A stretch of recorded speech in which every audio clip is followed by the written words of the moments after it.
இந்த வீடியோவில் நம்ம என்ன பார்க்க போகிறோன்னா, டூ வீலரில் வந்து புது சக ஆப்ஷன் நீங்கள் போடுவீங்க. இப்போ நீங்கள் என்ன பண்ணுவீங்க, பாக்ஸில் கொடுப்பாங்க, பாக்ஸில் வந்து எடுத்து உடனே மாட்டுவீங்க. அந்த மாதிரி பண்ணக்கூடாது. ரெண்டாவது வந்து நீங்கள் வந்து இப்போ சப்போஸ் நீங்கள் புது சக ஆப்ஷன் நீங்கள் போடுறீங்க, உடனே சீக்கிரமாக போயிடுது. அதுக்கு என்ன பண்ணணும்?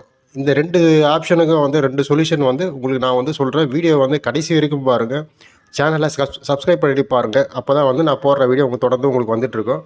புது சக ஆப்ஷன் வாங்கினோன்னா என்ன பண்ணிட்டு போடணும் சில பேருக்கு தெரியும், சில பேருக்கு தெரியாது. தெரியாதவங்க தெரிஞ்சுக்கிங்க. வாங்க வீடியோக்குள்ளே போயிடலாம்.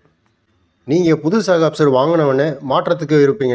நீங்கள் என்ன பண்ணணும்னா, அந்த புது சக ஆப்ஷனை தலைகீழே, அதாவது ஆப்போசிட்டாக தலைகீழே வந்து நீங்கள் வந்து ஸ்ட்ரைட்டாக வந்து நிற்க வச்சுருங்க. 2 சக ஆப்ஷனும் ஸ்ட்ரைட்டாக வந்து நிற்க வச்சுருங்க. நிற்க வச்சுட்டு ஒரு குறைஞ்சது ஒரு 1 மணி நேரம், இப்போ நீங்கள் வந்து சாக ஆப்ஷன் மாட்டும்போது வண்டியிலேருந்து கட்டுவீங்க. அந்த கட்டுற டைமில் அந்த சாக ஆப்ஷனை வந்து தலைகீழாக நிற்க வச்சுருங்க. குறைஞ்சது ஒரு அரை மணி நேரம் தலைகீழாக நிற்க வச்சிங்கன்னா, நீங்கள் வந்து சாக ஆப்ஷன் மாட்டும் பொழுது உங்களுக்கு வந்து கொஞ்சம் லைஃப் வரும். உங்களுக்கு சாக ஆப்ஷன் ஏன் அந்த மாதிரி பண்ணோன்னா, அந்த சாக ஆப்ஷனில் வந்து ஒரு ரப்பர் மாதிரி ஒன்று வரும். அந்த ரப்பர் வந்து ஆயில் இல்லாமல் ட்ரையாக இருக்காது. இப்போ நீங்கள் தலைகீழே நிப்பாட்டி வச்சுருந்தீங்கன்னா, அந்த ரப்பர் வந்து இந்த ஆயிலில் வந்து பிசு பிசுன்னு இருக்கிறனால கொஞ்சம் ஒரு சாஃப்டாக நல்லாயிருக்கும். உங்களுக்கு சீக்கிரமாக வந்து அந்த ரப்பர் ஆடாகாது. நீங்கள் வந்து ரொம்ப நாள் வந்து அந்த சாக ஆப்ஷன் வந்து வரும். புது சாக ஆப்ஷனுக்கு நான் சொல்கிற மாதிரி ட்ரை பண்ணி பாருங்கள். உங்களுக்கு வந்து ஒர்க் அவுட் ஆகும்.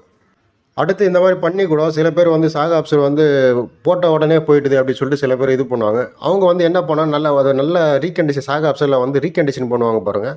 அவங்கக்கிட்ட நீங்கள் போய் பண்ணிங்கன்னா, அவங்க வந்து பண்ணுறது வந்து கொஞ்சம் ஆடாகவே இருக்குது. எப்போவுமே சாக ஆப்ஷன் செகண்ட் ஹேண்டு இப்போ புது சாக ஆப்ஷன் போயிடுச்சு, இப்போ பழைய சாக ஆப்ஷன் ரெடி பண்ணணுன்னா அவங்க வந்து கொஞ்சம் ஆடாகவே ரெடி பண்ணி கொடுப்பாங்க. அப்போ வந்து உங்களுக்கு ரஃப் யூஸ் சில பேர் வந்து பள்ளமேட்டெலாம் ஓட்ட தெரியாமல் மொட்டத்தனமாக ஓட்டுவாங்க.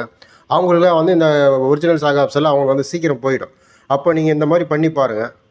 நீங்கள் எந்த இடத்துல சாக ஆப்ஷன் நல்லா பண்ணித்தராங்க அப்படின்னு தெரிஞ்சுக்கிட்டு நீங்கள் அந்த கடைக்கு போய்ட்டு நீங்கள் வந்து ரீகண்டிஷன் பண்ணிங்க. உங்களுக்கு வந்து கொஞ்சம் நல்லா ரஃப் யூஸுக்கெலாம் வந்து ரீகண்டிஷன் பண்ணது வந்து உங்களுக்கு தாகும். சப்போஸ் புதுசு சாக ஆப்ஷன் போட்டு அடிக்கடி இப்போ நான் சொன்ன கம்ப்ளைண்ட் சொன்னது தான் நீங்கள் வந்து போட்டு போயிடுச்சுன்னா, உங்களுக்கு வந்து இந்த அடுத்த ஆப்ஷன் இருக்குது. அப்புறம் வந்து நீங்கள் வந்து தேவையில்லாமல் வந்து நீங்கள் செலவு பண்ண வேண்டிய அவசியம் இருக்காது. இந்த வீடியோ உங்களுக்கு பிடிச்சிருந்தால் லைக் பண்ணுங்கள், ஷேர் பண்ணுங்கள், சப்ஸ்கிரைப் பண்ணுங்கள், ஃபாலோ பண்ணுங்கள்.